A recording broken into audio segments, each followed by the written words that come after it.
शुरू करती हूँ अल्लाह के नाम से जो बड़ा मेहरबान निहायत रहम करने वाला है। एक दफ़ा का जिक्र है कि किसी मुल्क में एक शख्स रहता था। उसकी बीवी बहुत खूबसूरत थी। उसे अपनी बीवी से बहुत मोहब्बत थी, मगर किस्मत का करना ऐसा हुआ कि एक दिन किसी हादसे में उसकी बीवी मर गई। ये गम उस शख्स के लिए बहुत बड़ा गम था, क्योंकि उसे अपनी बीवी से बहुत मोहब्बत थी। अपनी बीवी की मौत ने उस शख्स को तोड़कर रख दिया। उसका कामकाज की तरफ कोई ध्यान न रहा।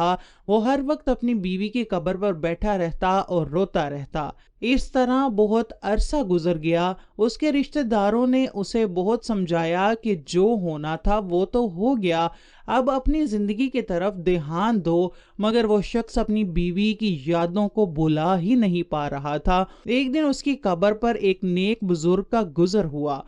उन्होंने उस शख्स को जब दीवाना वार रोता देखा तो उसके पास आए और उससे वजह पूछी। उस शख्स ने रो रो कर सब कहानी उस बुजुर्ग को सुना दी और कहने लगा कि आप अल्लाह से मेरे लिए दुआ करें कि या तो मेरे दिल से मेरी बीवी की यादें मिटा दे या मुझे भी मौत दे दे, इस अजियत से निजात दे दे। ये कहकर वो फिर पागलों की तरह रोने लगा। बुजुर्ग ये कहानी सुनकर हल्का सा मुस्कुराए और उस शख्स पर कुछ पढ़कर दम किया, जिससे वो शख्स आराम से सो गया।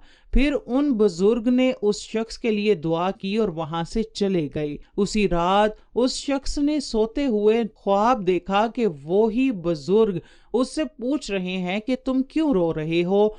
वो उन्हें बताता है कि मैं इस वजह से रो रहा हूँ। बुजुर्ग कहते हैं कि अगर तुम कहो तो मैं तुम्हारी बीवी को जिंदा कर दूं। वो शख्स ये सुनकर खुश हो जाता है। बुजुर्ग उस शख्स की बीवी को जिंदा कर देते हैं। वो जिंदा होकर अपने शोहर के पास आ जाती है। बुजुर्ग वहां से चले जाते हैं।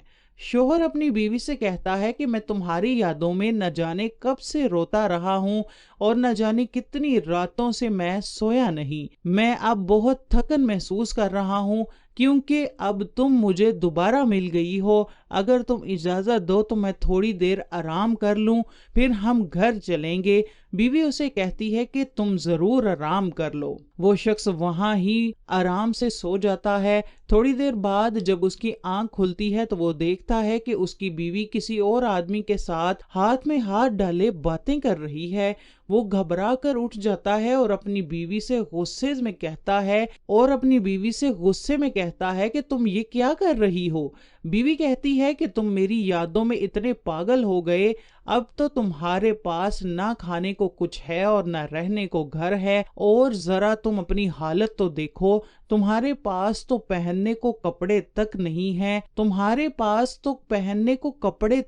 बचे। भला तुम मुझे कहाँ रखोगे, क्या खिलाओगे या क्या पहनाओगे। ये एक अमीर शख्स है, उसके पास सब कुछ है, अच्छे कपड़े, जेवर, नौकर चाकर, इसलिए मैं उसके साथ जा रही हूँ। ये कहकर वो उस अमीर शख्स के साथ चली जाती है। इतने में उस शख्स की आंख भी खुल जाती है और जो उस वक्त अपनी बीवी की कब्र पर सो रहा होता है।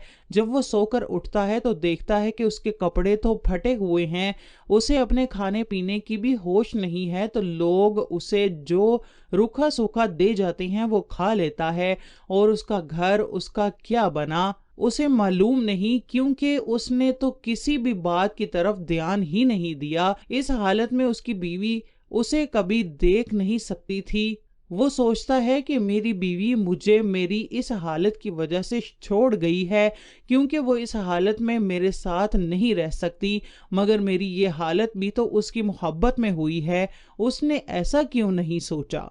अभी वो ये सोच ही रहा होता है कि वो नेक बुजुर्ग आ जाते हैं और उससे उसकी हालत दरियाफ्त करते हैं।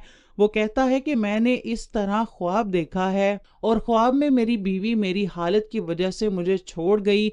बुजुर्ग मुस्कुराते हैं और कहते हैं कि बेटा, इस दुनिया की हर मोहब्बत इसी तरह फानी और नापायदार है। सिर्फ अल्लाह की मोहब्बत ही खालिस है। दुनिया के लोग किसी न किसी दुनियावी फायदे के लिए एक दूसरे से जुड़े हैं। जब फायदा खत्म, ताल्लुक खत्म।